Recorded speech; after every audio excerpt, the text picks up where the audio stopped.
Good morning again. We are coming back on the air live from Helsinki because President Trump and Russian President Vladimir Putin are about to hold a press conference there in the presidential palace here in Helsinki. After finishing a round of meetings that began about 45 minutes late this morning, the two leaders got together and after a handshake, sat down one-on-one for about 2 hours. No one else in the room, no aides. There you see the handshake right there. First Lady Melania Trump by the president's side. After that 2 hours, which was a little bit longer than scheduled, the presidents then met with a broader group of aides at a working lunch. And the president's national security advisor, John Bolton, was there, Secretary of State Mike Pompeo, along with White House Chief of Staff John Kelly. We're now expecting to hear from both presidents. They'll each give statements to the press, followed by a couple of questions each from the Russian and United States press. And here come the presidents now. Actually, that's the video from earlier in the day. They have been running behind schedule, as I said, but then picked up some time over the lunch. Terry Moran there in the room. You were brought back earlier. And Terry, so far, the president's harshest words today by tweet for the United States, saying they acted foolishly and stupidly, which is why U.S.-Russian relations are in such a bad place. That's right. His history of the last several years is the reason for the bad relations between the United States and Russia is the fault of Barack Obama and his administration, not President Putin, who seized Crimea and fostered a war in eastern Ukraine and poisoned the Skripals. But the real problem, according to President Trump, at least through that tweet, is what the United States did. We know what President Putin's agenda is coming here because the Kremlin put it out. And right at the top, they say that they wanted to discuss ways to normalize bilateral relations. And from the Russian side, that would have to include those sanctions slapped on Russia by the United States and the West after the seizure of Crimea in 2014. If President Trump were to give way on that, that would represent another breach between the United States and its traditional close allies. The seizure of Crimea was the first time since World War II that borders were changed forcibly in Europe, and it's a big deal for Europeans. George? As you said, there was no mention of that by the president leading into the meeting. There will be no joint statement coming out either from the two presidents, but they will each, as I said, give statements. So far, all we've heard from the president after the first meeting, David Muir, was a very good start. A very good start is all he said going into that working lunch. And of course, the working lunch, George, as we both know, is the lunch where advisors are sitting at the table. You know, the one-on-one, there were only translators in the room. And of course, the big question back home and really all over the world is, will President Trump and how will he bring up meddling, if he brings it up at all? He was in the UK with Theresa May, the British Prime Minister, taking questions from the international press there. And it was striking. He just went ahead and said it. He said, I know you're going to expect that I ask about meddling. He said, and I will, but don't expect a Perry Mason moment. You're not going to hear from Putin. You got me. And by the way, George, what was interesting about that was when he said that in front of the international press, he knew that those 12 indictments were coming. He'd been briefed days earlier. He had been briefed last Monday by the Deputy Attorney General Rod Rosenstein. Told him about that. In fact, and since then, over the weekend, the president's referred to the Mueller investigation a couple of times as a rigged witch hunt. The president, John Karl, also facing some questions back home, including from the former CIA director, John Brennan, about why he met alone with Vladimir Putin and whether they can be trusted. It's highly unusual to have the American president sit down with a foreign head of state one-on-one. John Brennan, who was CIA director for Barack Obama, tweeted, why did Trump meet one-on-one with Putin? What might he be hiding from Bolton, Pompeo, Kelly, and the American public? So a question there from John Brennan, although it's interesting, George. Barack Obama actually did meet one-on-one with Putin as well. It was a much briefer encounter. It was in September of 2016, and it was when he directly confronted Putin on the evidence they were just beginning to see that the Russians were attempting to interfere with the U.S. election. So it has happened, and President Trump from time to time does meet one-on-one. He met, of course, as you remember, with Kim Jong-un one-on-one as well. Yeah, that was a famous picture, of course, the president looking sternly at Vladimir Putin. Of course, President Obama also canceled a summit with Vladimir Putin back in 2013 after Russia was protecting Edward Snowden and his revelations of national security secrets from the National Security Agency. Tara Palmieri is joining us as well, has been following the reactions of the allies to this meeting. And Tara, coming in to this meeting, a lot of concern from the European allies after that tough meeting with NATO and after the president in his interview over the weekend called the European Union a foe. Right. What they're looking for right now is what kind of language the president uses when referring to European security, the annexation of Crimea, and aggression in eastern Ukraine. They want to know that the status quo has not changed and that the U.S. won't be pulling away troops in the region in exchange for Russian troops to be pulled from Syria. So they're paying attention to every word. Right now, we don't know what those two leaders said one-on-one, what deals were made, but any indication we get from this press conference is something that all of Europe, especially this region, will be paying very close attention to. Right, and the president hasn't actually had much time to debrief his own staff about what happened in that long one-on-one. They went directly from the one-on-one meeting between Vladimir Putin and the president into that working lunch. A bit of a delay now. We were told several minutes ago that the presidents were ready to come out to take the questions, but we're having a little bit of a delay right now. And David Muir, that's been par for the course. Today, Vladimir showed up about 45 minutes late from the start of the day, and that's a habit of his. As we said, he not only kept President Barack Obama waiting, he's kept many world leaders waiting, including the Pope. Including Pope Francis, yeah. And Secretary of State John Kerry, back in the day, waited for several hours. I believe he retreated back to the building where he was waiting as he waited for Vladimir Putin, and we saw the president's motorcade come through. So that really did set the day back. It seemed almost as though they moved the working lunch along a little more quickly. And you know, the shadow of the election from 2016 hangs over this. It looms large here, George, as you know. One of the reasons that Vladimir Putin went after Hillary Clinton in the way that he did, and the Russians intervened in the way that they did, the meddling, the indictments that we saw on Friday, had a lot to do with Hillary Clinton standing up to Vladimir Putin about fair and free elections back in 2011, if you remember the protests in Russia. And Vladimir Putin never really got over that. He pointed a lot of the blame to Hillary Clinton for speaking out about that. Right, and that's why our intelligence agencies concluded that at the beginning, Vladimir Putin decided he wanted to hurt Hillary Clinton. They discovered as they got closer to the election that Donald Trump might actually have a chance to win, and they moved into aggressively trying to help him win. John Carl, you were interviewing John Bolton. We see John Bolton, the president's national security advisor, yesterday when he was asked about the idea that the president might ask for the extradition of those Russian nationals. He said there's no way you'd ask for something you couldn't get. He's also taken a much harder line on Vladimir Putin's denials of any interference on an election than President Trump has.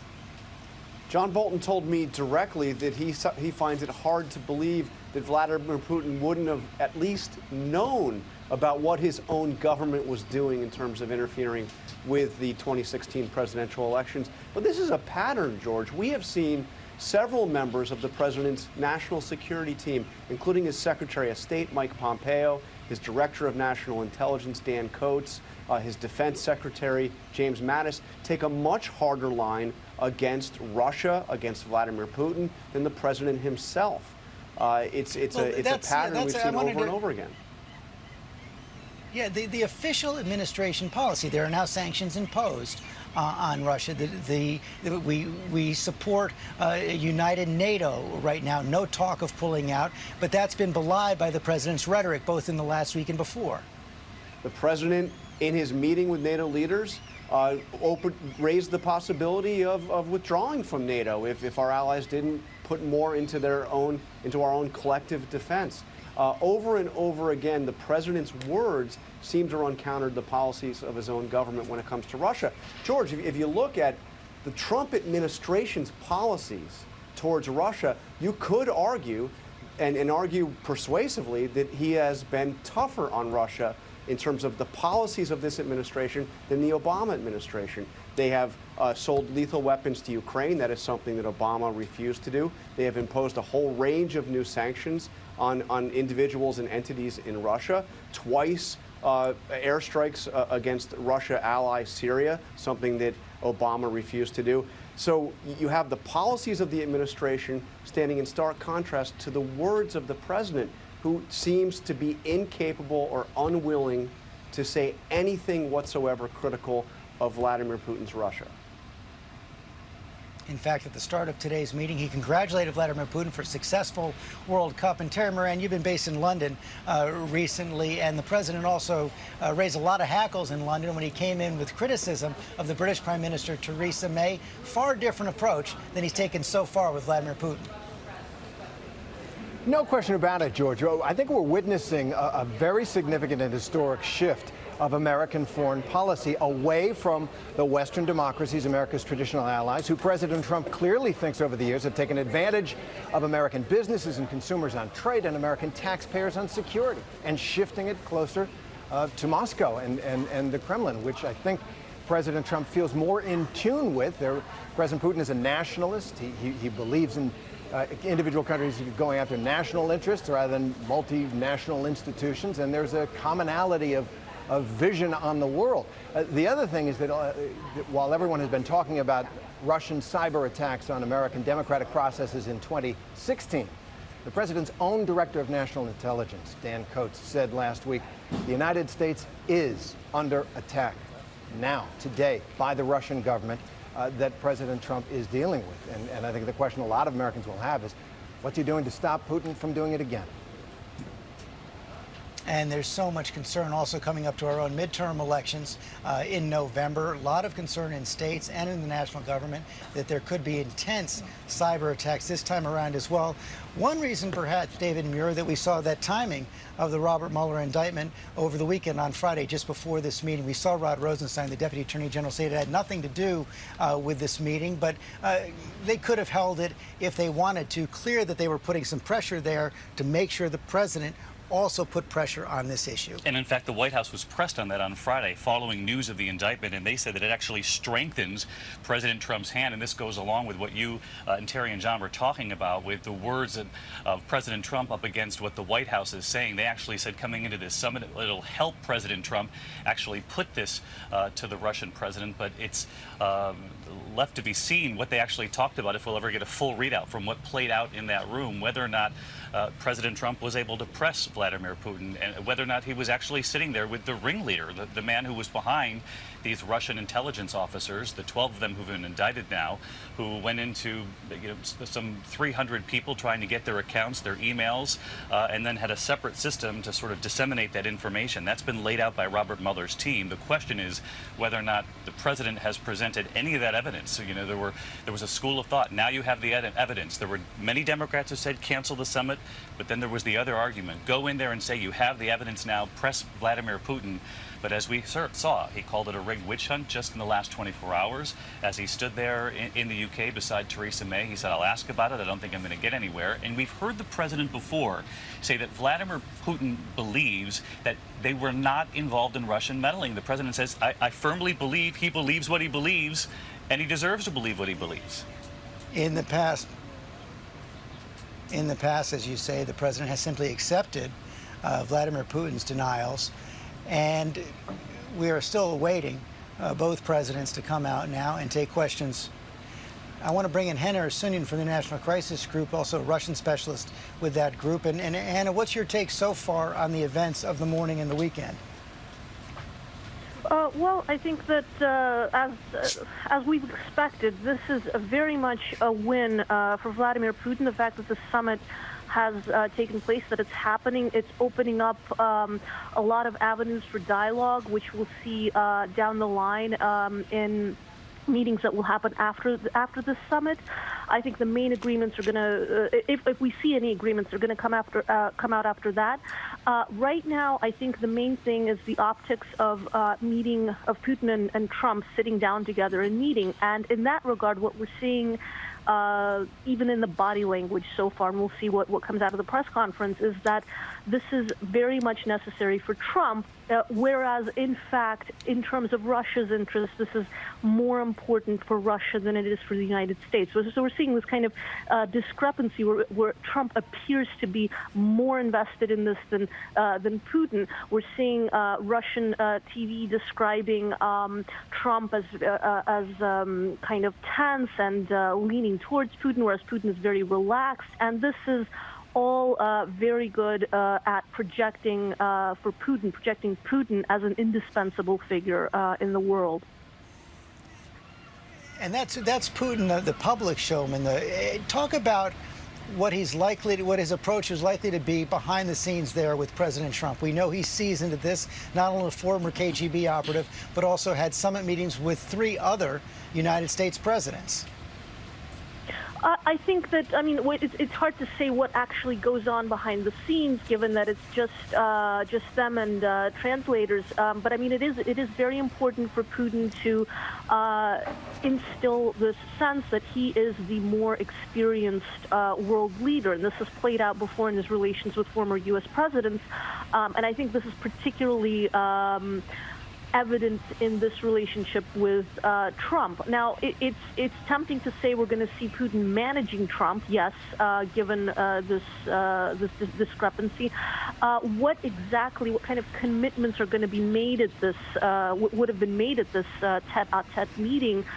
It's hard to say. I think that whatever agreements will come out, they're going to be mostly symbolic, and it's not something that Putin, at the very least, is going to be fully committed to.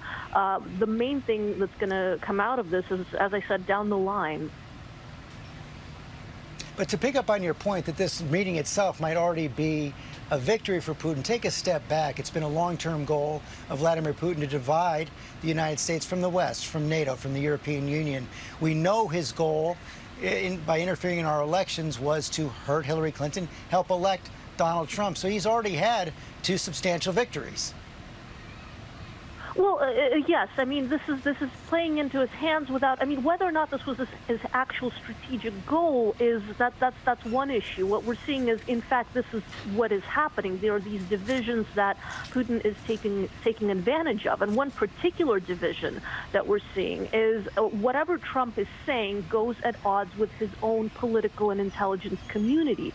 This divide within the United States, the divide between the interests of the president of the United States and the political establishment. This, in particular, is something that Putin is going to try to exploit domestically for his propaganda purposes, and also internationally in terms of his relationship with other Western partners. We see now a protester has gotten up of some sort inside the presidential palace there in Finland. Some kind of sign is being ripped out of his hand. We didn't get a good sign on the. Terry, were you able to see what was on the sign? Yes. The nuclear weapons treaty, and that's what was on that man's sign. And he was summarily carried out. There was nothing obscene. It was simply a statement. I took a picture of it so I can tell you exactly what it said.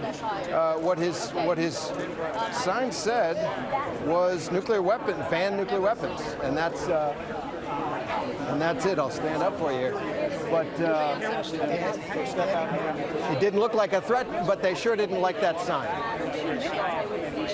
Well, yeah, they didn't take any chances with that right there. Of course, the president mentioned the nuclear arms control, Terry, was going to be on the agenda. Also said China, 2 issues that were not mentioned by Vladimir Putin. That's correct. Those 2 things were very high on President Trump's agenda, and the Kremlin's agenda did not include either one. President Trump seems to have an idealistic ambition to get rid of all nuclear weapons. President Reagan tried something similar at Reykjavik, but this gentleman dressed appropriately. I don't know how he got the seat, because we had to go through a lot of security to get here. And he perhaps has press credentials and wanted to make a statement. The sign simply said nuclear weapons treaty. That was enough to have him rousted out with force by the Finnish security. John Carl, Terry mentioned that summit between President Reagan and Mikhail Gorbachev back in Reykjavik, Iceland. We've also seen other summits between United States presidents and Russian presidents, including the famous one between John F. Kennedy and Nikita Khrushchev back in the early 1960s, where Kennedy said he basically got his clock cleaned by Nikita Khrushchev. What's different, John, about this meeting, the first proposal of it only came up a few months ago from Vladimir Putin. The president wanted to accept, much in the way he wanted to accept that summit with Kim Jong-un, and it's taken place now without a whole lot of advanced preparation. And now there's an effort by the president himself and certainly by his national security team to downplay expectations. In fact, John Huntsman, the U.S. ambassador to Moscow, is now saying it's not actually a summit, it's just a meeting, although when Huntsman himself briefed the press last week, he was calling it a summit. But there is no agenda, specific agenda set forth. There's no expectations that there will be a joint agreement coming out of this. Quite different from any of those previous summits. But George, if you look at that picture right now, I mean, we are going to see something that we haven't seen in about a decade, a joint press conference between a president of the United States and the leader of Russia. It's been 8 years since we've seen. The last one was actually with Medvedev while Putin was in his role as prime minister. And we haven't seen Putin do a joint press conference with a U.S. president in 10 years. Since George W. Bush famously said he saw into the soul of Vladimir Putin, we've now seen the First Lady, as you said, the U.S. delegation coming in, Mike Pompeo there, the Secretary of State John Kelly, White House Chief of Staff John Bolton, National Security Advisor. We're seeing the Russian delegation now entering the room as well. So we may be getting closer now to hearing from both sides. Tara Palmieri, you'd actually heard from some of your sources. There was a little bit of concern that that one-on-one meeting with the president and Putin went so long. That's right, George. I'm hearing that there's a feeling that there was very little chance of success, that the meeting lasted for more than 90 minutes because, like John said, there wasn't a ton of prep that went into this. Even the number twos at the major departments, my sources tell me, they didn't even have a chance to meet before this. So the idea that they would be spending so much time in there is not a great thing. Traditionally, leaders in a bilateral would spend about an hour together. Obama used to only spend 30 minutes with leaders, and it was very programmed afterwards. So this sort of variable adds a new element. Like I said, we don't know yet until we hear from them and we continue reporting out what was said in that meeting. George? Of course, President Trump says, Tara, that, President Trump says a long meeting is a sign of success. He often brags about the fact that meetings have gone longer than expected. Remember that first meeting he had with President Obama right after his election. And now we are seeing both presidents approach the podium. Vladimir Putin will speak first. Спасибо большое. Thank you so much. Мы можем начать работать, так я понимаю. Shall we start working, I guess? Уважаемый господин президент, distinguished Mr. President, дамы и господа, ladies and gentlemen. Переговоры с президентом Соединенных Штатов Америки господином Дональдом Трампом прошли в откровенной и деловой атмосфере. Took place in a frank and business-like atmosphere. I think we can call it a success and a very fruitful round of negotiations. We carefully analyzed the current status, the present and the future of the Russia-United States relationship, key issues of the global agenda. It's quite clear to everyone that the bilateral relationship are going through a complicated stage, and yet those impediments, the current tension, the tense atmosphere, essentially have no solid reason behind it. The Cold War is a thing of past. The era of acute ideological confrontation of the two countries is a thing of remote past, is a vestige of the past. The situation in the world changed dramatically. Today, both Russia and the United States face a whole new set of challenges. Those include a dangerous maladjustment of mechanisms for maintaining international security and stability, regional crises, the creeping threats of terrorism and transnational crime. It's the snowballing problems in the economy, environmental risks, and other sets of challenges. We can only cope with these challenges if we join the ranks and work together. Hopefully, we will reach this understanding with our American partners. Today's negotiations reflected our joint wish with President Trump to redress this negative situation in the bilateral relationship, outline the first steps for improving this relationship to restore the acceptable level of trust and going back to the previous level of interaction on all mutual interest issues. As major nuclear powers, we bear special responsibility for maintaining international security. I deem it vital, and we mentioned this during the negotiations, it's crucial that we fine-tune the dialogue on strategic stability and global security and non-proliferation of weapons of mass destruction. We submitted our American colleagues a note with a number of specific suggestions. We believe it necessary to work together further on to interact on the disarmament agenda, military and technical cooperation. This includes the extension of the strategic offensive arms limitation treaty. It's the dangerous situation with the global American anti-missile defense system. It's the implementation issues with the INF treaty. And of course, the agenda of non-placement of weapons in space. We favor the continued cooperation in counterterrorism and maintaining cybersecurity. And I'd like to point out specifically that our special services are cooperating quite successfully together. The most recent example is their operational cooperation within the recently concluded World Football Cup. In general, the contacts among the special services should be put to a system-wide basis, should be brought to a systemic framework. I reminded President Trump about the suggestion to re-establish the working group on anti-terrorism. We also mentioned a plethora of regional crises. It's not always that our postures dovetail exactly, and yet the overlapping and mutual interests abound. We have to look for points of contact and interact closer in a variety of international fora. Clearly, we mentioned the regional crisis, for instance, Syria. As far as Syria is concerned, the task of establishing peace and reconciliation in this country could be the first showcase example of the successful joint work. Russia and the United States apparently can act proactively and assume the leadership in this issue and organize the interaction to overcome humanitarian crisis and help Syrian refugees to go back to their homes. In order to accomplish this level of successful cooperation in Syria, we have all the required components. Let me remind you that both Russian and American military acquired a useful experience of coordination of their action, established the operational channels of communication, which permitted to avoid dangerous incidents and unintentional collisions in the air and in the ground. Also, crushing terrorists in the southwest of Syria, the south of Syria, should be brought to the full compliance with the Treaty of 1974 about the separation of forces, of Israel and Syria. This will bring peace to Golan Heights and bring a more peaceful relationship between Syria and Israel, and also to provide security of the State of Israel.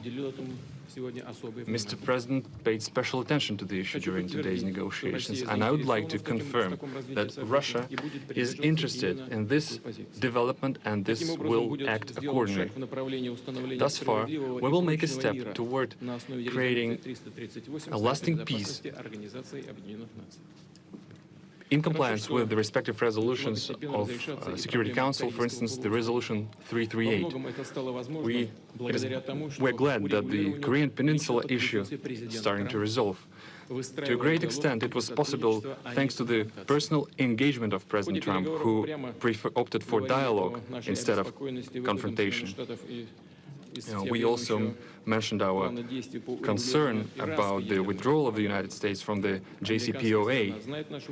Well, our U.S. counterparts are aware of our posture. Let me remind you that thanks to the Iranian nuclear deal, Iran became the most controlled country in the world. It's submitted to the control of IAEA. It effectively ensures the exclusively peaceful nature of Iranian nuclear program and strengthens the non-proliferation regime.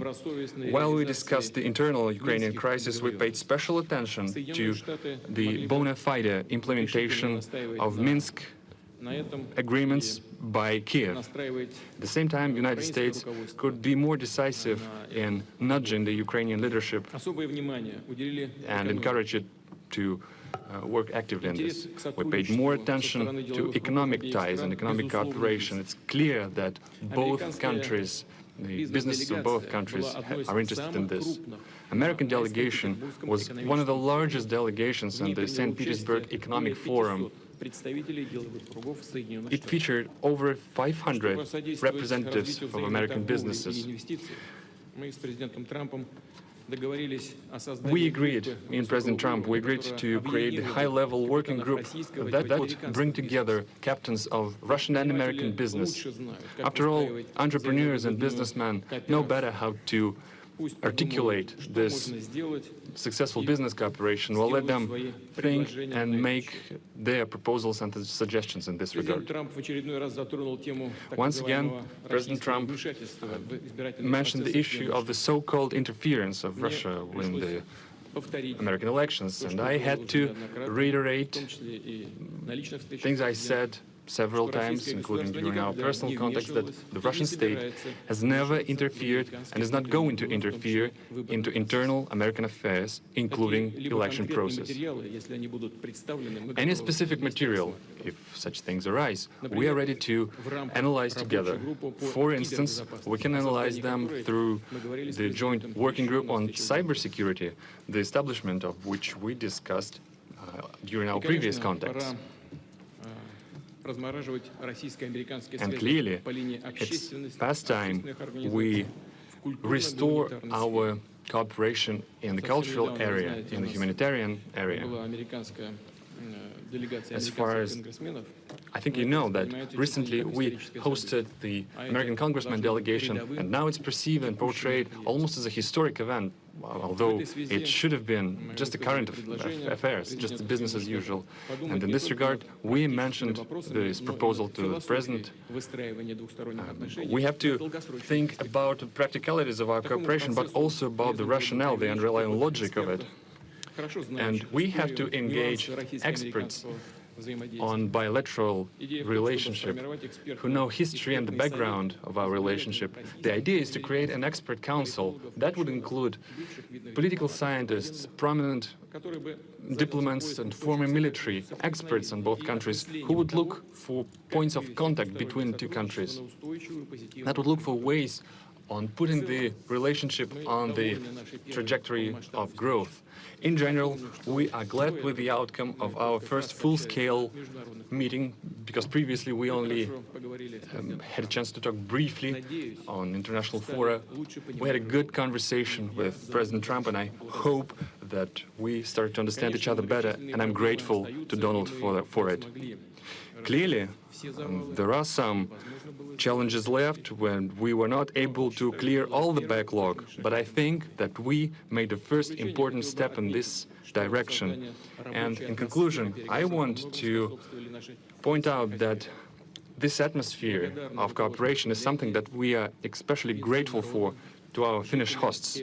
We're grateful for Finnish people and Finnish leadership for what they've done. I know that we've caused some inconvenience to Finland, and we apologize for it. Thank you for your attention. Thank you.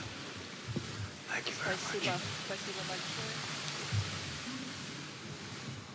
Thank you. I have just concluded a meeting with President Putin on a wide range of critical issues for both of our countries.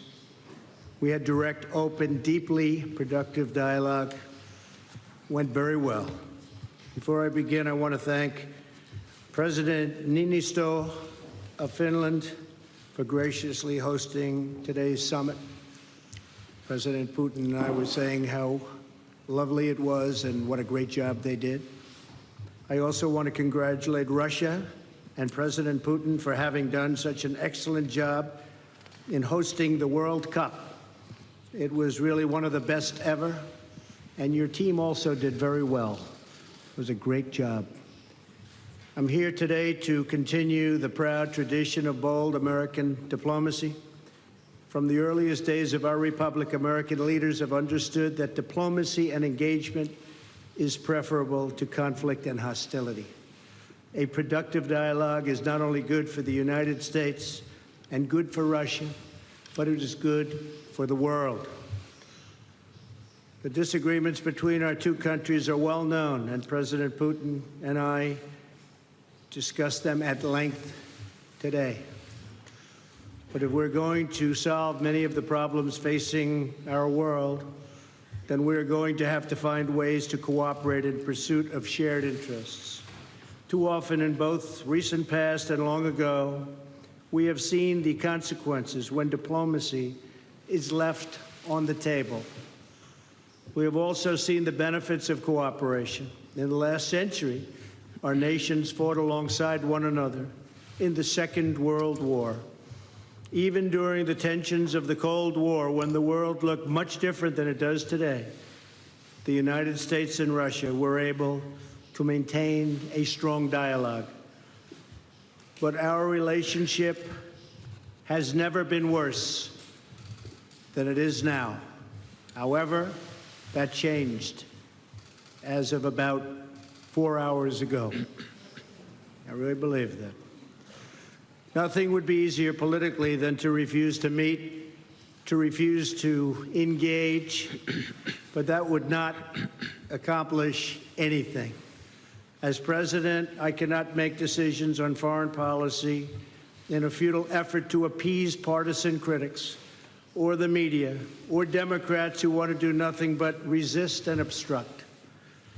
Constructive dialogue between the United States and Russia affords the opportunity to open new pathways toward peace and stability in our world. I would rather take a political risk in pursuit of peace than to risk peace in pursuit of politics. As president, I will always put what is best for America and what is best for the American people. During today's meeting, I addressed directly with President Putin the issue of Russian interference in our elections. I felt this was a message best delivered in person. Spent a great deal of time talking about it, and President Putin may very well want to address it, and very strongly, because he feels very strongly about it, and he has an interesting idea. We also discussed one of the most critical challenges facing humanity, nuclear proliferation. I provided an update on my meeting last month with Chairman Kim on the denuclearization of North Korea, and after today, I am very sure that President Putin and Russia want very much to end that problem, going to work with us, and I appreciate that commitment. The President and I also discussed the scourge of radical Islamic terrorism. Both Russia and the United States have suffered horrific terrorist attacks, and we have agreed to maintain open communication between our security agencies to protect our citizens from this global menace.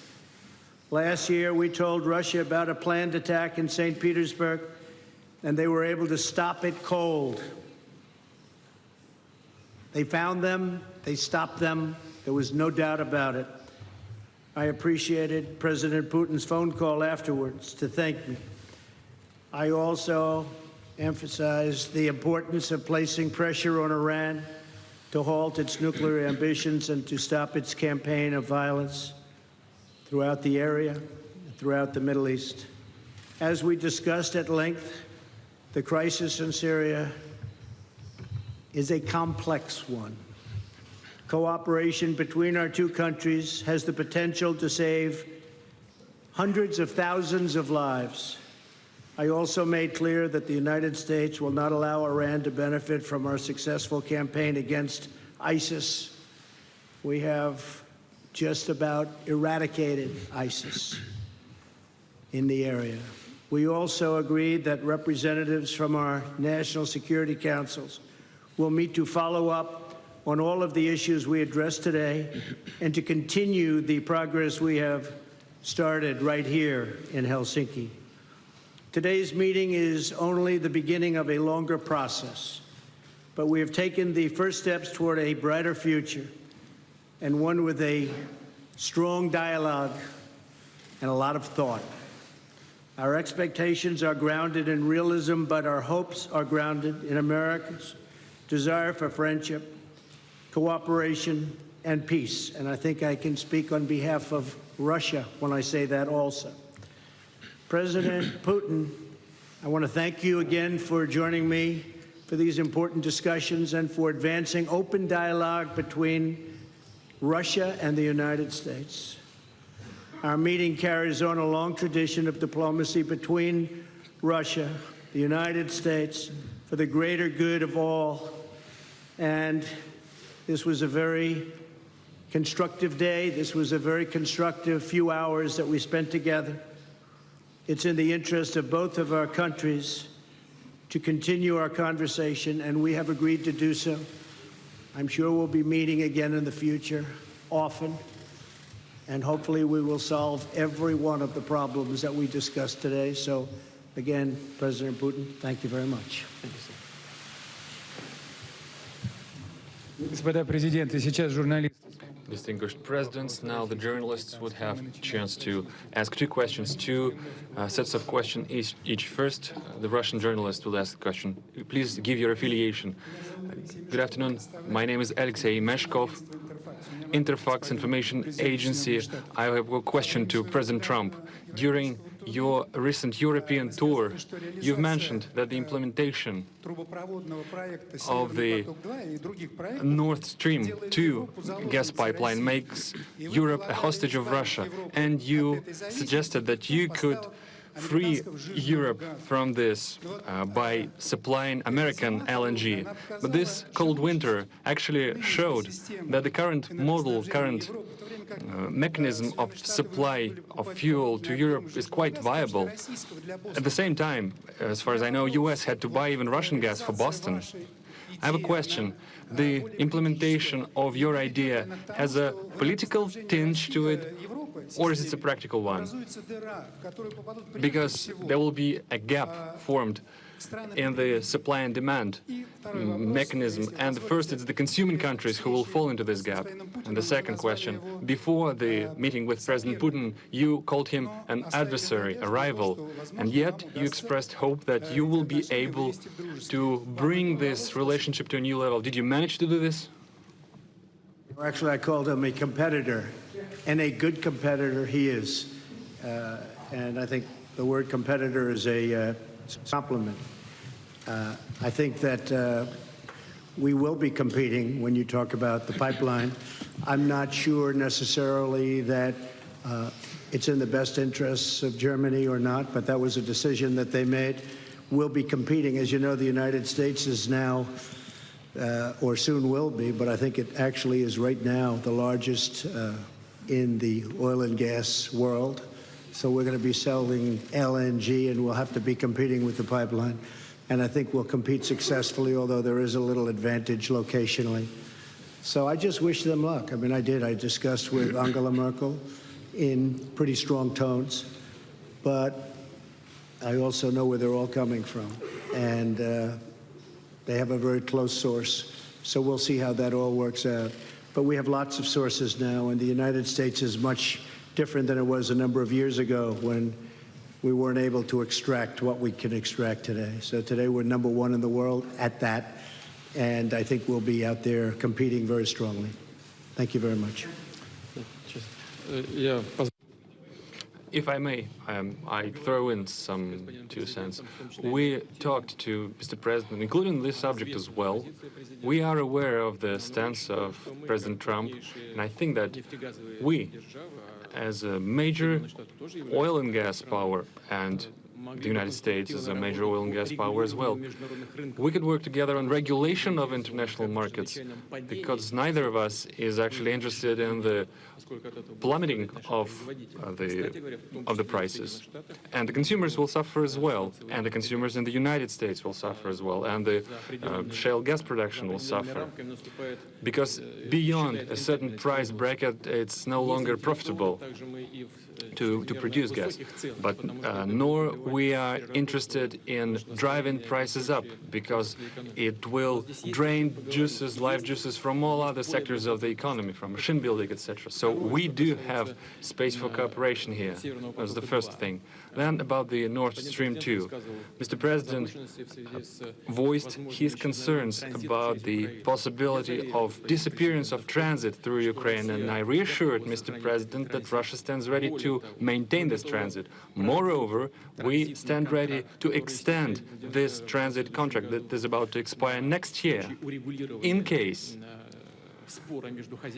if the dispute between the economic entities will be settled in the Stockholm Arbitration Court. The first question goes to Jeff Mason from Reuters.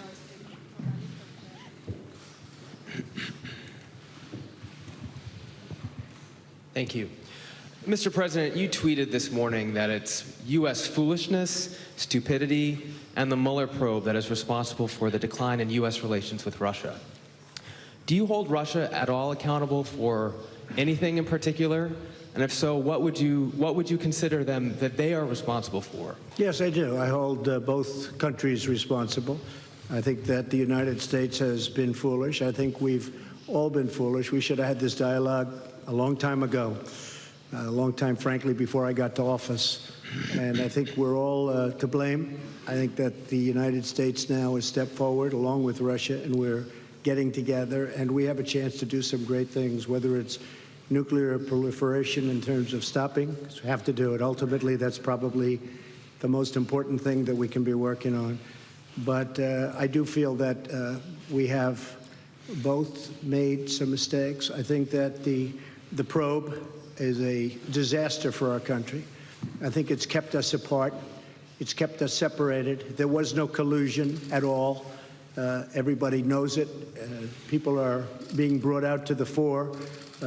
So far that I know, virtually none of it related to the campaign. And they're going to have to try really hard to find somebody that did relate to the campaign. That was a clean campaign. I beat Hillary Clinton easily.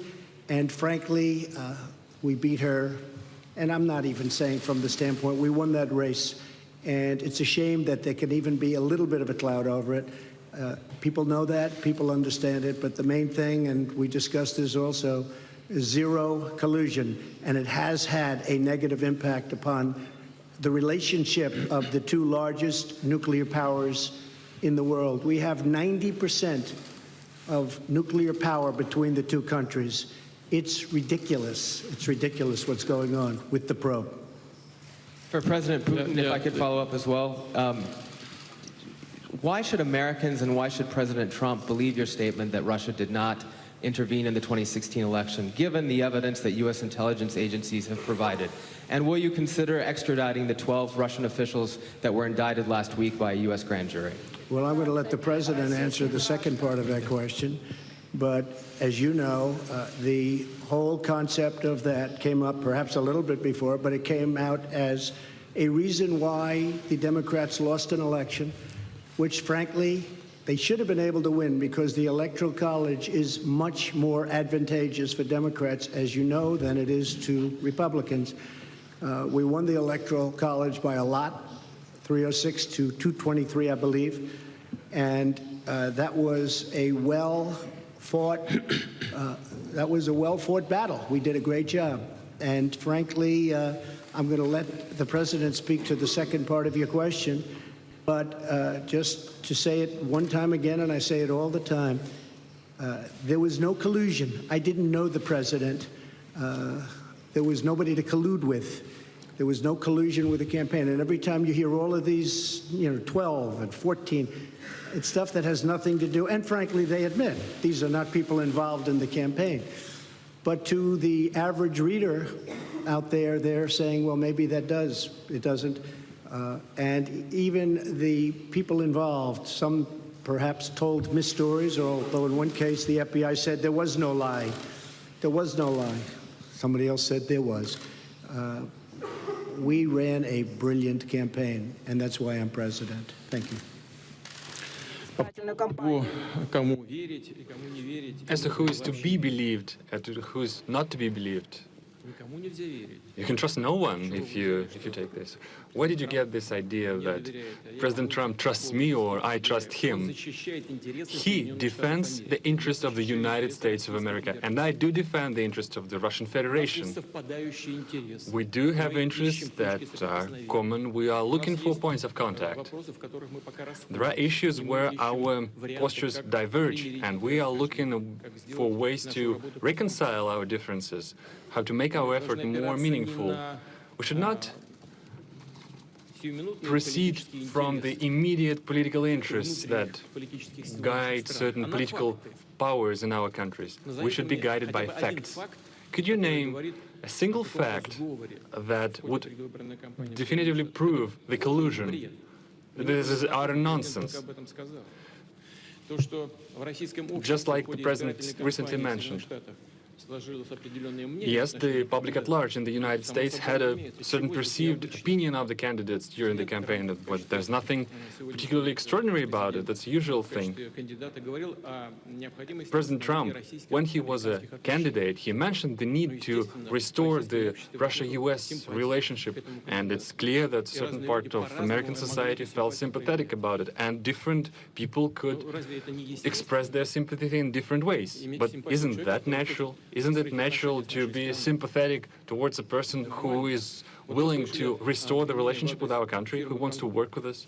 We heard the accusations about the Concord country. Well, as far as I know, this company hired American lawyers, and the accusations doesn't have a fighting chance in the American courts. So there's no evidence when it comes to the actual facts. So we have to be guided by facts and not by rumors. Now, let's get back to the issue of these 12 alleged intelligence officers of Russia. I don't know the full extent of the situation, but the President Trump mentioned this issue, and I will look into it. So far, I can say the following. The things that, off the top of my head, we have an existing agreement between the United States of America and the Russian Federation, an existing treaty that dates back to 1999, the mutual assistance on criminal cases. This treaty is in full effect. It works quite efficiently. On an average, we initiate about 150 criminal cases upon requests from foreign states. For instance, the last year, there was one extradition case upon the request sent by the United States. So this treaty has specific legal procedures. We can offer that the appropriate commission headed by Special Attorney Mueller, he can use this treaty as a solid foundation and send an official request to us so that we would interrogate, we would hold a questioning of these individuals who he believes are privy to some crimes. And our law enforcement are perfectly able to do this questioning and send the appropriate materials to the United States. Moreover, we can meet you halfway, we can make another step. We can actually permit official representatives of the United States, including the members of this very commission headed by Mr. Mueller, we can let them into the country and they will be present at this questioning. But in this case, there's another condition. This kind of effort should be a mutual one. Then we would expect that the Americans would reciprocate and they would question officials, including the officers of law enforcement and intelligence services of the United States, whom we believe who have something to do with illegal actions on the territory of Russia. And we have to request the presence of our law enforcement. For instance, we can bring up Mr. Browder in this particular case. Business associates of Mr. Browder have earned over $1.5 billion in Russia. They never paid any taxes, neither in Russia nor in the United States. And yet the money escaped the country. They were transferred to the United States. They sent a huge amount of money, 400 million, as a contribution to the campaign of Hillary Clinton. Well, that's their personal case. It might have been legal, the contribution itself, but the way the money was earned was illegal. So we have a solid reason to believe that some intelligence officers accompanied and guided these transactions. So we have an interest of questioning them. But that could be a first step, and we can also extend it. Options abound, and they all can be found in an appropriate legal framework. And did you direct any of your officials to help him do that? Yes, I did. Yes, I did. Because he talked about bringing the US-Russia relationship back to normal. Продолжаем. Я думаю, вполне вопроса 3 может задать кто-то из российского пула. I think there can be 3 questions from the Russian pool. Russia Today, you have the floor. Thank you so much. Good evening to everyone. My name is Ilya Petrenko, RT TV channel.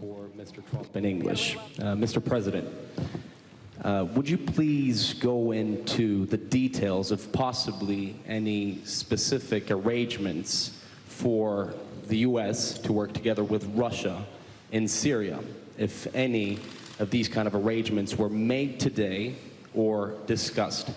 И если позволите, Владимир Владимирович, тоже вопрос на... I make a question to President Putin in Russian. Since we brought up the issue of football several times, I used the football language. Mr. Pompeo mentioned that when we talk about the Syrian cooperation, the ball is in the Syrian court. Mr. Putin, in the Russian court, is it true? And how would you use this fact, the having the ball? Well, I guess I'll answer the first part of the question. We've worked with Israel long and hard for many years, many decades. I think we've never has any country been closer than we are. President Putin also is helping Israel, and we both spoke with Bibi Netanyahu, and they would like to do certain things with respect to Syria, having to do with the safety of Israel. So in that respect, we absolutely would like to work in order to help Israel, and Israel will be working with us. So both countries would work jointly. And I think that when you look at all of the progress that's been made in certain sections with the eradication of ISIS, we're about 98%, 99% there, and other things that have taken place that we've done, and that, frankly, Russia has helped us with in certain respects. But I think that working with Israel is a great thing, and creating safety for Israel is something that both President Putin and I would like to see very much. One little thing I might add to that is the helping of people, because you have such horrible, if you see, and I've seen reports and I've seen pictures, I've seen just about everything. And if we can do something to help the people of Syria get back into some form of shelter, and on a humanitarian basis, and that's what the word was, really, a humanitarian basis. I think that both of us would be very interested in doing that, and we will do that. Okay? Thank you very much. Excuse me, but for now, no specific agreements, for instance, between the militaries? Well, our militaries do get along. In fact, our militaries actually have gotten along probably better than our political leaders for years, but our militaries do get along very well, and they do coordinate in Syria and other places. Okay? Thank you. Yes, we did mention this. We mentioned the humanitarian track of this issue. Yesterday, I discussed this with French President Mr. Macron, and we reached an agreement that together with European countries, including France, we will step up this effort. On our behalf, we provide military cargo aircraft to deliver the humanitarian cargo. And today I brought up this issue with President Trump. I think there is plenty of things to look into. The crucial thing here is that a huge amount of refugees are in Turkey, in Lebanon, in Jordan, in the states that border are adjacent to Syria. If we help them, the migratory pressure upon the European states will be decreased manifold. And I believe it's crucial from any point of view, from humanitarian point of view, from the point of view of helping people, helping the refugees. And in general, I agree, I concur with President Trump. Our military cooperate quite successfully together. They do get along, and I hope they will be able to do so in future. We will keep working in the Astana format, I mean Russia, Turkey, and Iran, which I informed President Trump about. But we do stand ready to link these efforts to the so-called small group of states, so that the process would be a broader one, it would be a multidimensional one, and so that we will be able to maximize our fighting chance to get the ultimate success in the issue of Syria. And speaking about having the ball in our court in Syria, President Trump has just mentioned that we've successfully concluded the World Football Cup. Speaking of the football, actually, Mr. President, I'll give this ball to you, and now the ball is in your court. All the more that the United States will host the World Cup in 2026. Thank you. That's right. Thank you very much. We do host it, and we hope we do as good a job. That's very nice. That will go to my son, Barron. We have no question. In fact, Melania, here you go. Okay. The final question from the United States will go to Jonathan Lemire from the AP.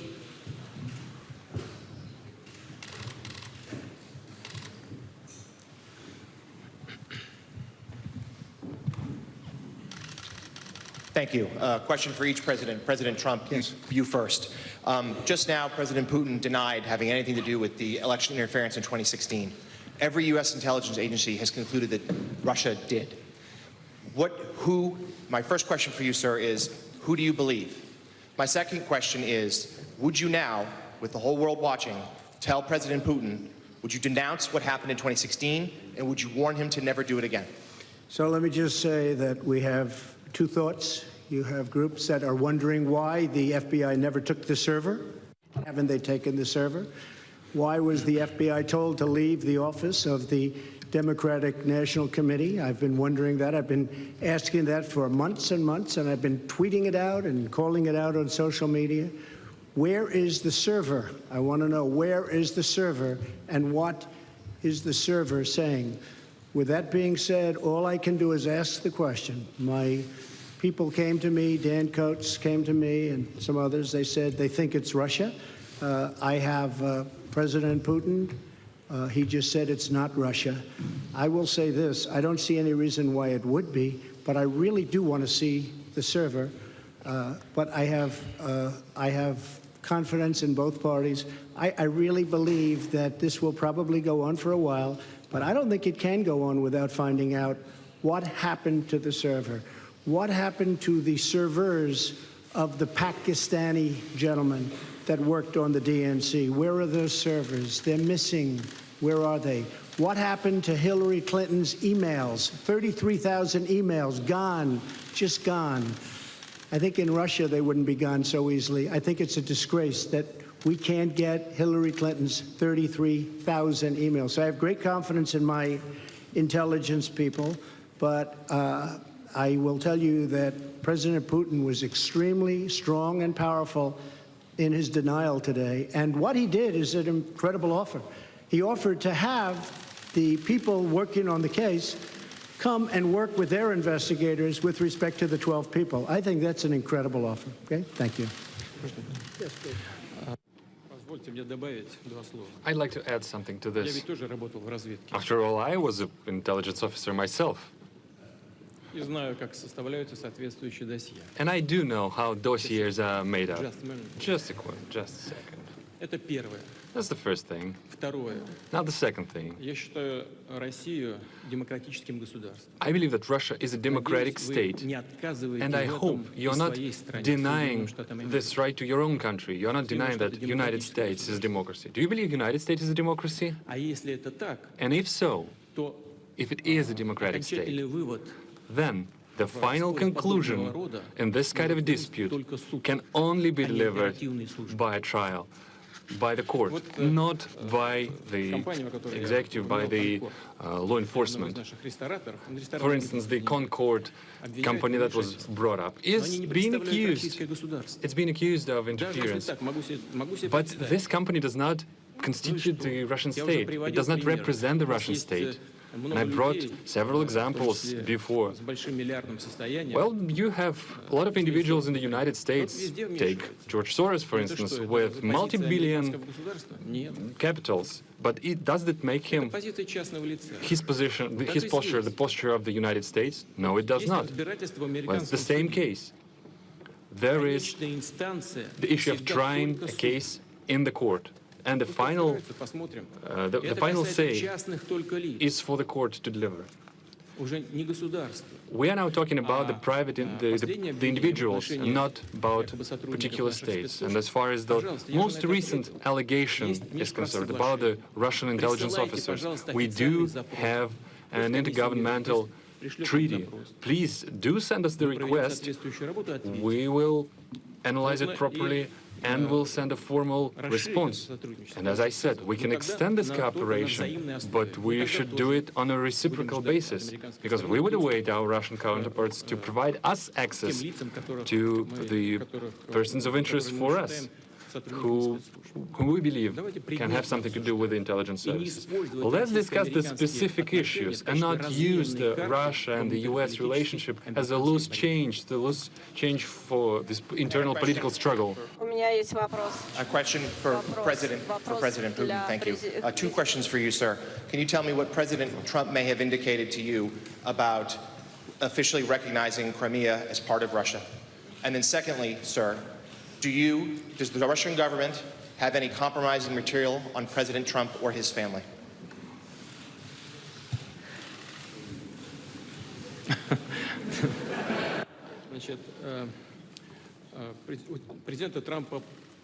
President Trump and posture of President Trump on Crimea is well known, and he stands firmly by it. He continued to maintain that it was illegal to annex it. Our viewpoint is different. We held a referendum in strict compliance with the UN Charter and the international legislation. For us, this issue, we put paid to this issue. And now to the compromising material. Yeah, I did heard these rumors that we allegedly collected compromising material on Mr. Trump when he was visiting Moscow. Well, distinguished colleague, let me tell you this. When President Trump visited Moscow back then, I didn't even know that he was in Moscow. I treat President Trump with utmost respect, but back then, when he was a private individual, a businessman, nobody informed me that he was in Moscow. Well, let's take St. Petersburg Economic Forum, for instance. There were over 500 American businessmen, the high-ranking, the high-level ones. I don't even remember the last names of each and every one of them. Well, do you think that we try to collect compromising material on each and every single one of them? Well, it's difficult to imagine another nonsense of a bigger scale than this. Well, please just disregard these issues and don't think about this anymore again. It would have been out long ago. And if anybody watched Peter Strzok testify over the last couple of days, and I was in Brussels watching it, it was a disgrace to the FBI. It was a disgrace to our country. And you would say that was a total witch hunt. Thank you very much, everybody. Thank you.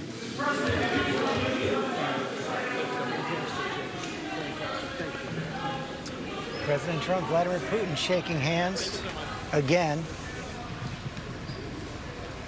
After a press conference, it's hard to find words to describe. All of you who are watching today will be able to tell your friends, family, your children, your grandchildren you were watching a moment of history. It may not be for the right reasons. started out normal enough. Both presidents said they had constructive talks, said they got off on a good foot, said they addressed the challenges that they were meeting together. President Putin called it frank, called it fruitful. President Trump called it constructive. And then came the big question on the table, Russian interference in the United States election back in 2016. President Putin addressed it first. He called it so-called interference, repeated the denials he's given many, many times, but also suggested that perhaps a joint U.S.-Russia commission could look into it. President Trump, given a chance to address it later in his opening remarks, said he did address it directly with the president. Said that President Trump told him he feels very strongly about it and has an interesting idea to address it, perhaps referring to that idea of a joint commission to look into this matter. Did not condemn Russia's interference in an election publicly, was asked directly about that, refused to condemn it again. In fact, had much harsher words for the Robert Mueller probe, calling it ridiculous, a disaster for the United States. And then a second time when the president was asked directly, who do you believe are unanimous intelligence agencies or Vladimir Putin? All he said is, all I can do is ask the question. I want to bring in Terry Moran, who is in the room. Your reaction? Astonishing, George. You just went through it. But also the emotions in this room, the warmth from President Trump about President Putin. You could feel it. He's a competitor, and that's a compliment. The hopes he has for a whole host of issues of cooperation, and every time brushing off any possible bumps in the road to what he clearly wants to do, which is get closer to Vladimir Putin. And then the confidence and ease, and even sometimes the sharpness with which President Putin slapped away these questions about election attacks by Russia on the United States in 2016 and today. And in fact, President Trump seemed obviously at the end very angry about the entire subject. So for those who might have been hoping for any kind of statement of defense of the American voters, all of them, and American elections, all of them from the President of the United States, you got quite the opposite. And you sensed the impatience of both men on that particular issue, and their anxiety, the energy that they had to do business together. American policy in the world is changing. It's getting closer to Moscow and farther away from Western Europe.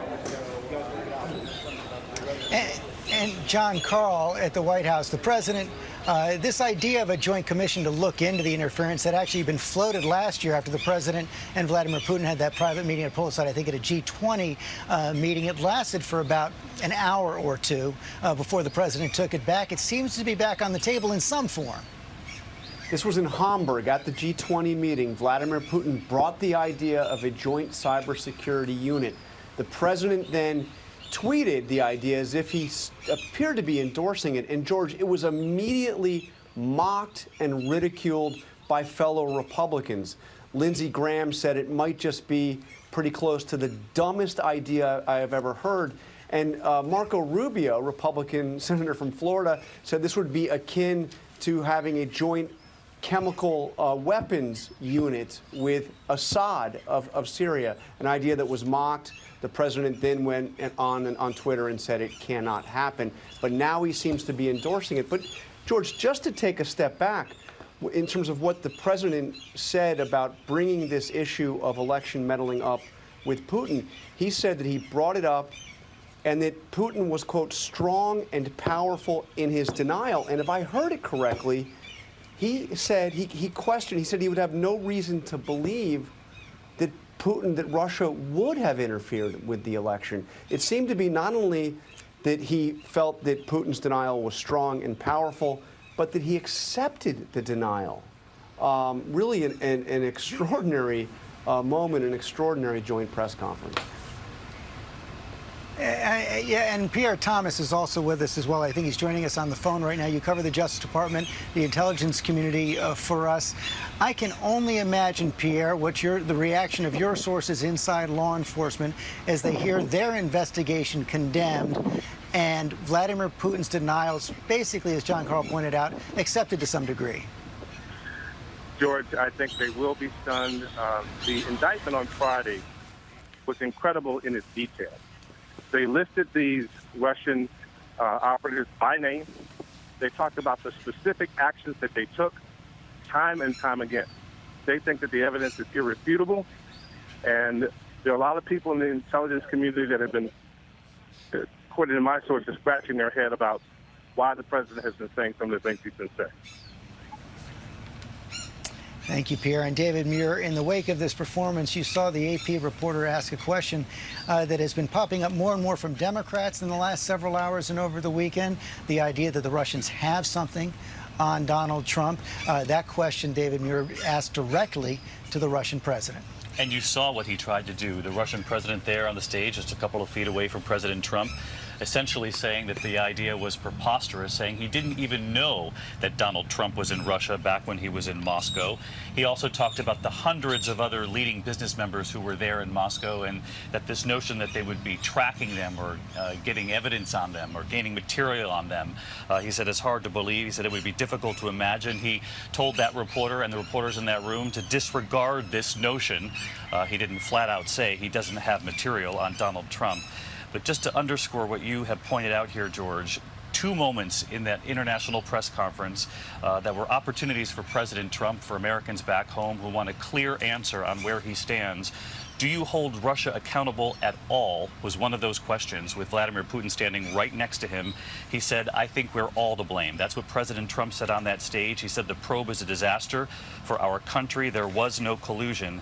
And that same AP reporter, George, that you talk about asking, is there material that President Putin has on President Trump? He said, point blank, who do you believe more, Russia or your U.S. intelligence? He talked about Dan Coats, his own director of national intelligence, the president's direct DNI, Dan Coats, former Republican senator from Indiana.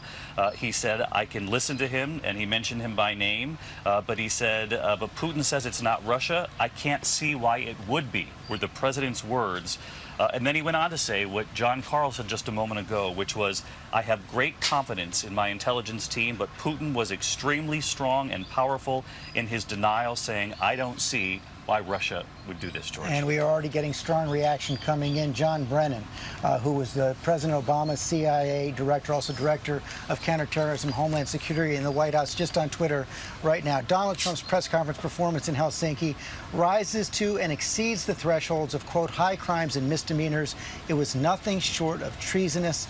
Not only were Trump's comments imbecilic, he is wholly in the pocket of Putin. Republican patriots, where are you? We had heard from some Republicans, as John Carl was reporting earlier over the weekend, John McCain calling on President Trump to hold Vladimir Putin accountable.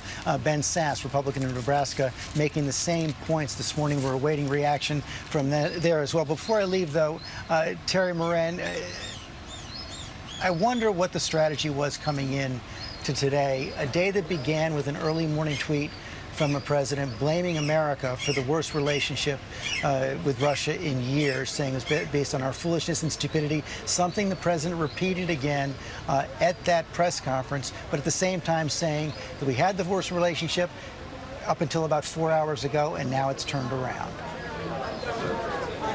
Well, he came in order to do just that. To do big things is his ambition, and a big thing would be to end Russia's isolation in the world, to form a United States and Russia, or perhaps a Russia-United States partnership in the world, and to put down in his mind and in the minds of Americans that Russians had anything to do with his election. One of the striking things that he said here today was that even if true, that Russia is attacking, is attacking, as Director of National Intelligence Dan Coats has said, the American voters and American elections. What can the President of the United States do about it? This is a president who tests the limit of presidential powers in so many areas. On this one, he says, I'm powerless to stop it, even if it's true. But as you pointed out, he wants to get that off the table. I think we are witnessing a fundamental shift in American foreign policy towards the Kremlin. Pierre Thomas, Terry Moran brings up the question, what can Americans do? That is something that our intelligence officials, our Justice Department, our law enforcement officials have been struggling with. Well, George, one of the things that we should emphasize is that indictment that came out Friday was built on the work of the NSA. It was built on the work of the CIA, not just the FBI. So you essentially had the entire intelligence apparatus of the United States government coming to these conclusions. And we cannot underscore how important that is in terms of what the president said today. Pierre Thomas, thanks very much. As we wrap up coverage of a summit like we have never seen before, Vladimir Putin and Donald Trump together for a little over 4 hours here in Helsinki, Finland. The big question on the table, Russian interference in the United States election in 2016. You've just heard our coverage. President Putin saying it didn't happen. President Trump seeming to accept, in at least part, those denials. That is not the last word we will hear from it. Republicans and Democrats now chiming in. Of course, Special Counsel Robert Mueller still to finish his probe. We're going to wrap up our coverage for right now. We'll continue it all day long on abcnews.com. David Muir will be here tonight in Helsinki for a special edition of World News. Until then, I'm George Stephanopoulos for ABC News. And thanks, George. I'm Devin Dwyer, live at ABC News headquarters in New York for continuing coverage here of the Helsinki summit and that extraordinary press conference with President Trump. We have full team coverage now to help us break down and understand what just went down. Let's bring in our Koki Roberts, ABC News contributor in the Washington Bureau. Koki, want to just get your first reaction off the top to something that left many of us simply stunned. It was stunning, and there's a reason we're simply stunned. Look, from World War II on, the underpinning of American foreign policy has been that we will defend our allies in Western Europe and work with them around the world, and that we will halt Russian or Soviet, in the past days, aggression. And we didn't see any of that in this press conference. We saw quite the contrary. We saw the president siding with Russia against his own intelligence community in terms of the probe into the Russians interfering in the U.S. elections. And we saw him toying with the idea of a joint task force or a commission to investigate all of this, when the United States government has investigated thoroughly and indicted 12 Russian government officials. And the president is just simply unwilling to accept those facts. And we will see where this goes from here, but it was very cozy between these two men after their meeting. Very cozy, among other things, as you're pointing out, Koki, the reaction first to the tweet this morning blaming his own country, the United States, for the state of affairs, and then basically breaking with the entire intelligence community, his intelligence community, right, starting to draw tweets and statements coming in right now, the word treasonous popping up a bit. We'll dig into that. First, I want to bring in our White House correspondent, Tara Palmieri, who's there in Helsinki. Tara, one of the things that struck me, in addition to all the conversation about meddling, was what didn't come up in the press conference. That was some of the things you'd been hearing from European allies, European officials they feared the most. We didn't hear any movement from the president on Crimea, on troops, on NATO, on sanctions. What was your takeaway?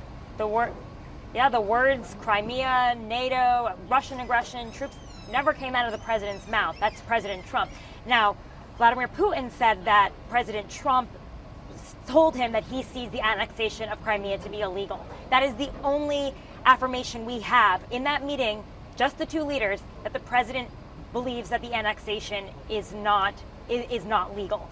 Now, this entire press conference was really light on details about what they really talked about. I mean, it was very vague generalizations, working together in Syria, humanitarian causes, just general proliferation, stopping general proliferation. It was just a very vague meeting, but they said it's more about our relationship and moving forward. But I thought the one thing that was really interesting to me was Vladimir Putin said, "Why do you think that we should trust each other? Why do you think that there's any trust here?" And yet makes denials, and President Trump says, "I believe his denials."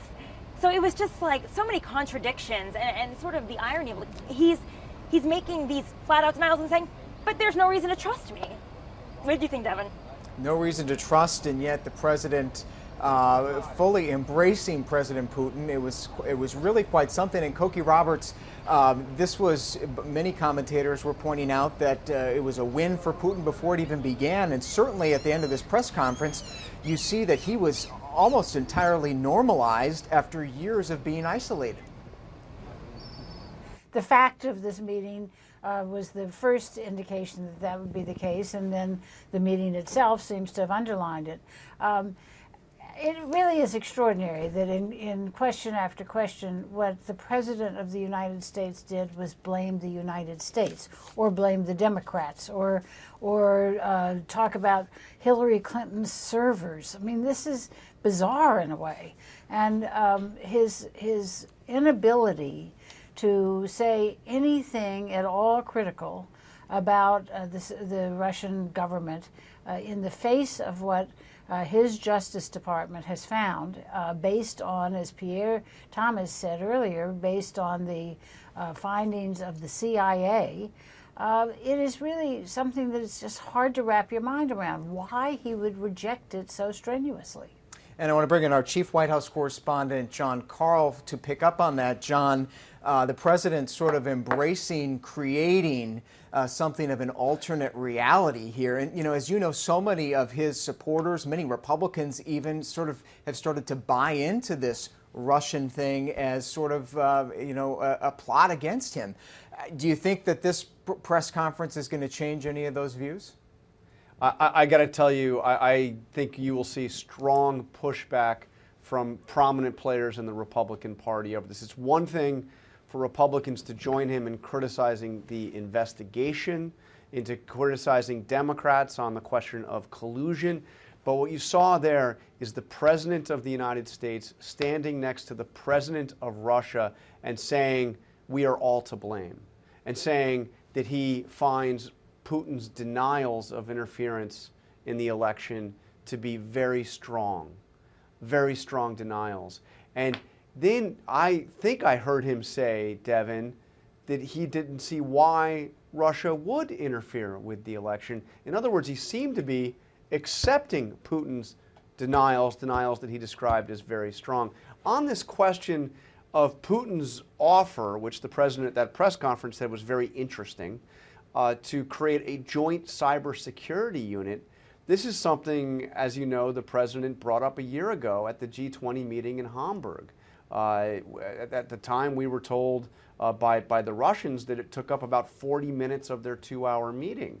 The president came out, seemed to be positively inclined towards the idea at first, and then it was mocked and ridiculed across the board in the United States, including by prominent Republican voices. Lindsey Graham, who is sometimes a Trump critic, but often a Trump ally, said it was pretty close to the dumbest idea he'd ever heard. And Marco Rubio said that creating a joint cybersecurity unit with Russia would be akin to creating a joint chemical weapons unit with Assad of Syria, an idea that was just seen as absolutely ridiculous. And in fact, the president then clarified that he thought that although it was an interesting idea, it was not something that could happen. But now it seems to be back on the table again.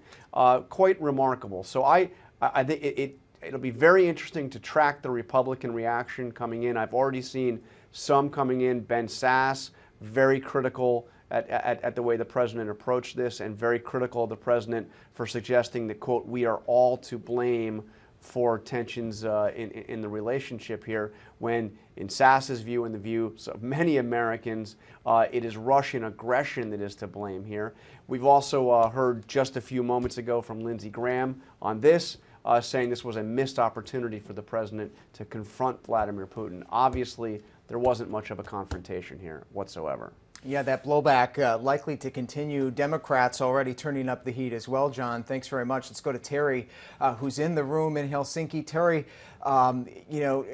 give us some of the color. It was sort of an extraordinary lead up to that press conference. They kept us waiting. There was a protester, and then we saw a very warm exchange, even the exchange of a soccer ball that the president tossed to the First Lady, but certainly a spectacle. It was a spectacle, and Donald Trump obviously has a knack for taking control of a story, a situation. There's a reason he was the #1 rated show for so long, because he has a knack for taking charge of a story, and he did. This whole summit, or meeting as they preferred to call it, came in with all that anticipation, and we were kept waiting for a long time, which drew out the suspense. And then there was the protester. I think he was handing out leaflets from The Nation magazine. I don't know if he was affiliated with that magazine, left-wing magazine. And here, he simply held up a piece of paper that said, nuclear weapons ban treaty. And that was enough to get him manhandled pretty thoroughly out of here. And then out they came. And Terry, you were seated behind the delegation in the front row. I'm so interested if you could catch any of the reactions from Mike Pompeo, from the First Lady, from others that were there. Could you glimpse their faces as the president was saying some of these things? Since I was behind them, I didn't see their faces, but I did glance over at the Chief of Staff, General Kelly, and at Secretary Pompeo from time to time. I think they've developed poker faces when they sit while Donald Trump is holding forth, because you just never know what's going to come next. But I think it must be difficult for both of those gentlemen, who came up in a tradition where Russia, an expansive and aggressive Russia, was treated as an adversary. Look, there's plenty of areas the United States and Russia can do business on. But as it is attacking the United States, as Director of National Intelligence Dan Coates said, as it is currently, today, present tense, attacking American voters and American election processes, you'd think that the President of the United States would leap to the defense of that. He says there's not much he can do, and says that there's no reason for President Putin to lie about it. And that was just a staggering moment. It was staggering indeed. Terry Moran, thank you so much for being there and for your reporting. I want to go now to our White House correspondent Karen Travers, who is also in Helsinki covering the summit. She's at the White House regularly for us. And Karen, I want to go to you on this question of the 12 Russians who were involved and just indicted on Friday of hacking into the Democratic National Committee. That question was put both to Presidents Putin and President Trump. There was some discussion there by President Putin of what perhaps the U.S. should do with respect to those suspects. Yeah, he said that Mueller could come to Russia and they could talk to them, Devin. And, notable that he is trying to, I think, say the things that perhaps he thinks Donald Trump wants to hear. I mean, the president, after that indictment came out from the Justice Department on Friday, spent several days at his golf club in Scotland tweeting about it, but he wasn't pushing back on Vladimir Putin and his potential ties to those 12 Russians. He wasn't pushing back on Putin's government and the role that those Russians played in that government. Instead, Devin, he was looking backward at the Obama administration and said that it was President Obama who did not do enough to stop Russian election meddling, and that he could have done something and didn't because he thought Hillary Clinton was going to win. So I think there was a lot of questions about how the president would address that when he was specifically asked about that, and say, this isn't about President Obama. I mean, here is clear evidence that your Justice Department has put forward that this happened. And the president, as we heard from him today, said, I'm hearing from my intelligence agencies it was Russia, but on the other hand, I'm hearing from President Putin that he didn't do it, and he said he doesn't have any reason to see why they would. I think it was just remarkable that we're kind of back into that stage of doubt about who the president believes, what he believes. Remember, we were on that trip in November where the president said that when Putin tells him he didn't do it, the president said, I believe he means it. Well, that sparked a huge fury and a lot of questions about, does the president believe Putin over the U.S. intelligence agencies? The next day he was asked that specific question, and the president said, I stand with my intelligence agencies. I think now, in the last week or two, and especially with this press conference today, the president is just putting more doubts on who he believes. That has to be a really tough message for the intelligence community back in Washington and around the country to hear from the president standing next to Vladimir Putin, who they say orchestrated all of that interference. Yeah, he's really been all over the map on this question, as you point out, Karen, taken a big step backward just from 1 year ago when he did seem to publicly concede that this had happened, that the American democratic system had been violated. Today, obviously a very different tune. Karen Travers, thank you so much. The reaction still coming in. Jeff Flake of Arizona, a persistent critic of the president, just saying that performance today, in his word, was shameful.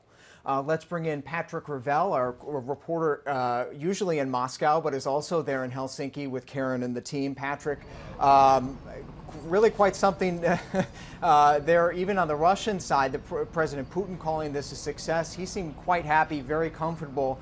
Give us the snap reaction from the Kremlin and what you think folks in Russia are seeing today.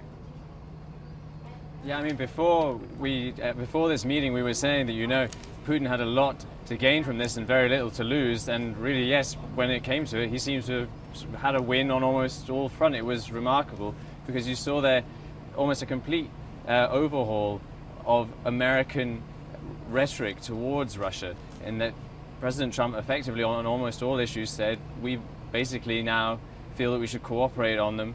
And then when it came to meddling, of course, you found President Trump and President Putin almost at times on the same page and almost seeming to help one another out. You saw there at one point President Putin made this unusual offer inviting Special Counsel Robert Mueller to come to Russia, and that Russian law enforcement would help him with the investigation into those Russian intelligence agents that are alleged to have hacked the Democratic Party. And he made this, at the same time he made this condition that Russian law enforcement be allowed to go to America and help and investigate people that they have some suspicions around relating to Hillary Clinton. And, you know, normally this is a sort of classic thing that the Kremlin does. It makes an offer that it kind of knows it is worded in such a way that it will be very hard for the other side to accept. And then today you had President Trump say, I think that's an incredible idea. So that is really just very unusual. I think the thing to say, though, is that they were quite sparse on specifics when it came to what they could cooperate in, when it came to arms control in Syria. And I think now what we'll have to see, and this is definitely what will be going on in Moscow, is how much, because they see a big distinction between President Trump and the rest of his administration, which they see usually as pursuing more or less the policy of his predecessors and basically continuing to sometimes rack up sanctions and to try and pressure Russia, while at the other time you have President Trump obviously speaking a completely different language of cooperation with Putin. And so now we'll have to see, and that's what they'll be waiting to see, what comes next. And we know you'll be tracking that. Patrick Ravel, thank you so much. Of course, President Trump saying this is just the beginning of a much longer dialogue between the U.S. and Russia in this new phase. And we will certainly stay on that here at ABC News. But the reaction here at home, the president is going to get an earful. He does arrive back late tonight. In fact, Lindsey Graham, one of the president's allies in the Senate, just calling this a missed opportunity for President Trump. Let's bring in White House reporter Catherine Falders, who's in our Washington bureau. She is tracking the tweets, which are coming fast and furious. Catherine, give us a sense of some of the flavor of reaction so far, much of it not very friendly from Republicans. Exactly, not very friendly from Republicans. You mentioned what Lindsey Graham said. You have Jeff Flake calling this, quote, shameful. Senator Ben Sasse saying Trump's assertion that both countries are responsible is, quote, bizarre and flat out wrong. The U.S. is not to blame. Of course, you have Democrats on the other side of the aisle. Mark Warner, for example, saying Putin just lied to the president's face about Russian interference in the 2016 election. Senator Ron Wyden says the fact that Donald Trump holds both countries responsible. This is a national embarrassment. So floods of reaction from Capitol Hill coming in. Nothing extremely positive yet, Devin. But another thing to watch here is how the administration responds to Trump's assertions today. We saw Karen Travers talking a little bit about that a moment ago, but they have taken a different approach to this.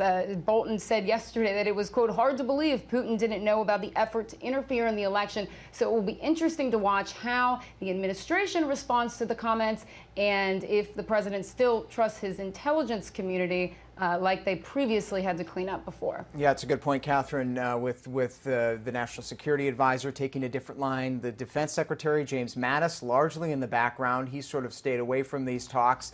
And then, as John Carl mentioned earlier, the DNI, the Director of National Intelligence, Dan Coates, saying that the Russians are attacking us now. They're attacking us again. Of course, the president distancing himself from them. It will be interesting to see how they react. For some closing thoughts, I want to bring in our Koki Roberts again, trying to make sense of this day. Koki, we talked a lot about why this summit was happening, why the president has been so keen on meeting. Well, they've just met. What should people take away from this? What should they look for in the days ahead? I think we have to look to see what the president actually does. Our European allies, or at least former allies, have been saying, you know, we're starting to ignore what he says and watch what he does. And if, in fact, he tries to put together some sort of joint commission with Russia to investigate, that would be a big red light, a warning sign to America that this is beyond any normal presidential behavior. If, in fact, he just sort of goes about his business and tweets against the Mueller investigation, then we know we're just back in the same place. You know, we have to watch and make sure that that he stays firm on Crimea, as President Putin said that President Trump was doing, and see what happens in Syria, Iran, Korea.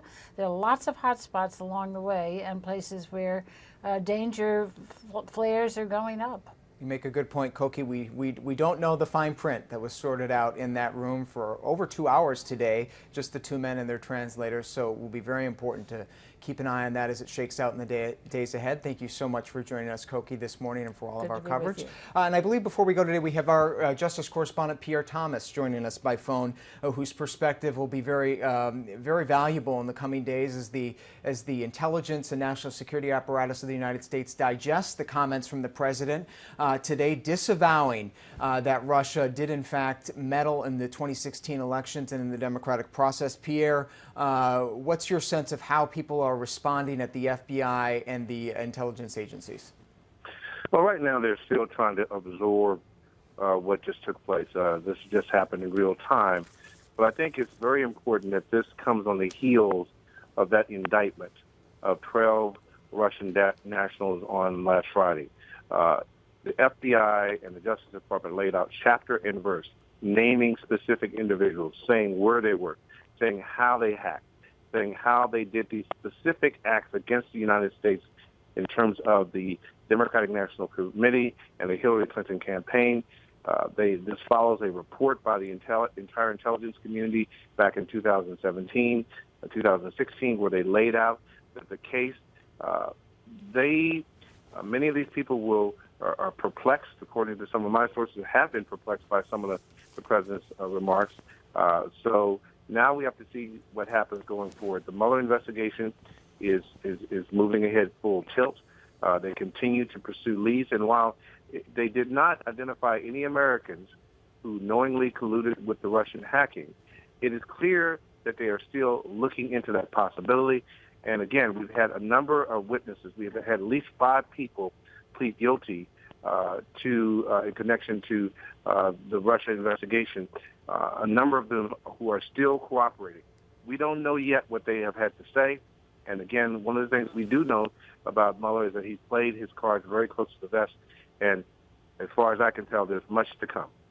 Much to come indeed. Pierre Thomas, thank you for that. The Mueller investigation going ahead full tilt, even as President Trump this weekend in the presence of Russian President Vladimir Putin, again calling it a rigged witch hunt.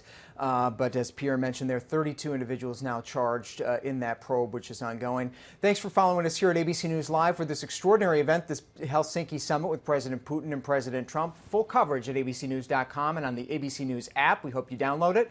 And of course, follow us here at ABC News Live all day long. We're live with the latest headlines. For now, I'm Devin Dwyer, live in New York. Thanks for watching.